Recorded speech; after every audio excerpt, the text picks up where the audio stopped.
చూసినావా ఊరికొచ్చి పెన్నంత అవుతుంది. అన్న 20,000 ఇవ్వాలి.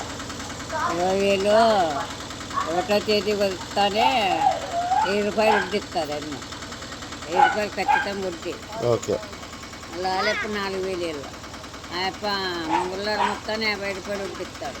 అది వడ్డీ తీసుకుంటాడు. ఈ కొత్త రాసిండేది ఎట్లా పెట్టుకో. ఎవరు ఎప్పుడు ఇస్తే అప్పుడు తీసుకో. చెప్పినాడులే నాకు. అట్లేం బాకీ లేదు. ఉమ్. దెబ్బగాని ఇస్తావా? దెబ్బ అమ్మకి 40,000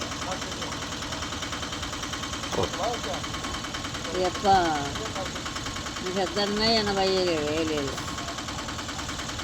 ఉమ్. ఇస్తా రిటర్న్ అయినాక ఇస్తాను. ఇంత రేకులు వేయించుకుందులు ఏమన్నాడు. ఈ పైపకు రేకులు వేయించుకుంటాడు. ఇస్తాడు ₹1000 అని వడ్డీ. 20,000కు ₹7 అవుతుందంట వడ్డీ. ఎప్పుడు లాలేప్ప మంగళవారం మొత్తాన్ని ₹50 వడ్డీ ఇస్తాడు. ఇంటికాడికి తెచ్చి ఇస్తాడు ఎక్కువ.